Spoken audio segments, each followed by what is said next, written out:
Today's video will answer a commenter's question: what's the difference between determinism versus fatalism versus predeterminism? To correctly discuss the important question of determinism versus free will, it's essential to first understand different concepts of determinism in philosophy.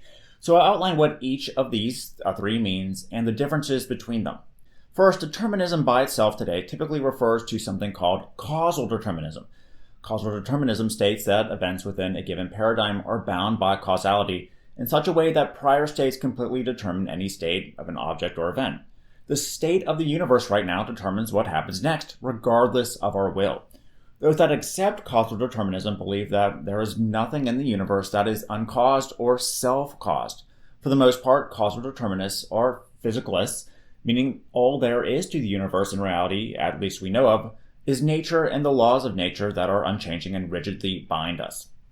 French scholar Pierre-Simon Laplace gave one of the earliest and most straightforward examples of what we mean by causal determinism, an idea now referred to as Laplace's demon. In 1814, Laplace imagined a vast intellect, later renamed to demon by his contemporaries, that knew the positions and velocities of all particles and understood all the forces of nature and computational power. Theoretically, this demon would know what would happen next in any given situation, as it could do the calculations needed to predict where each thing would end up. If you believe our minds are made up of just atoms and are a part of nature, just like everything else in the universe, Laplace's demon will know precisely what you will do or think next, no matter how much you try to trick it or will it away.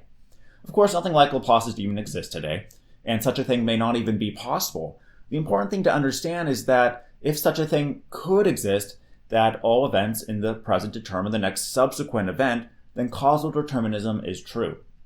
Now, this is different than predeterminism, which states that all events are determined far in advance. Not only are events caused by initial conditions, if we or Laplace's demon knew all of the conditions, our entire future could be known. Predeterminists accept that what will happen to you in 10 years is going to happen whether you like it or not. Just to be clear, just because predeterminism may not exist doesn't mean causal determinism does not. Sometimes you'll hear arguments that quantum mechanics, the best current description of energy and matter at small scales, proves that determinism is false due to the unpredictability of particles fluctuating in and out of existence. If an interpretation of quantum mechanics in which not knowing anything for sure is true, that only proves that predeterminism is wrong, not causal determinism. Yes, perhaps a Laplace's demon-type entity will never be able to predict the future with complete accuracy due to the indeterminacy in quantum mechanics. But that doesn't mean that we're no longer bound by cause and effect in the rigid laws of nature. It's possible that predeterminism is a bad description of reality, while causal determinism is a correct one. And finally, there's fatalism, a broader family of related philosophical doctrines that refer to the view that we are powerless to do anything other than what we actually do. Now, fatalism includes causal determinism, among other views.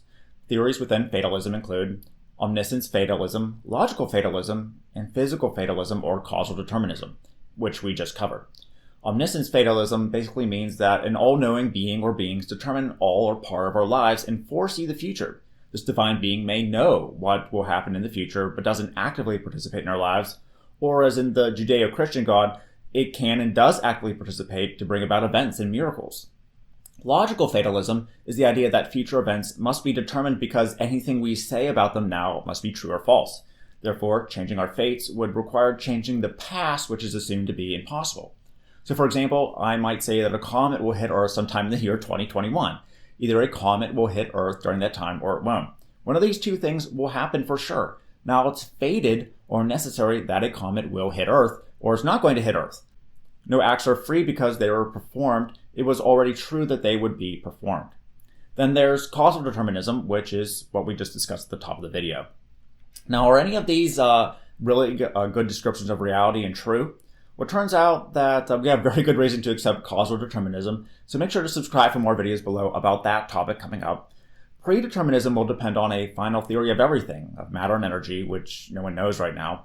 There's no coherent argument right now for theological or omniscience fatalism at this time, and there are some issues with logical fatalism, but for the most part, no one cares about that one.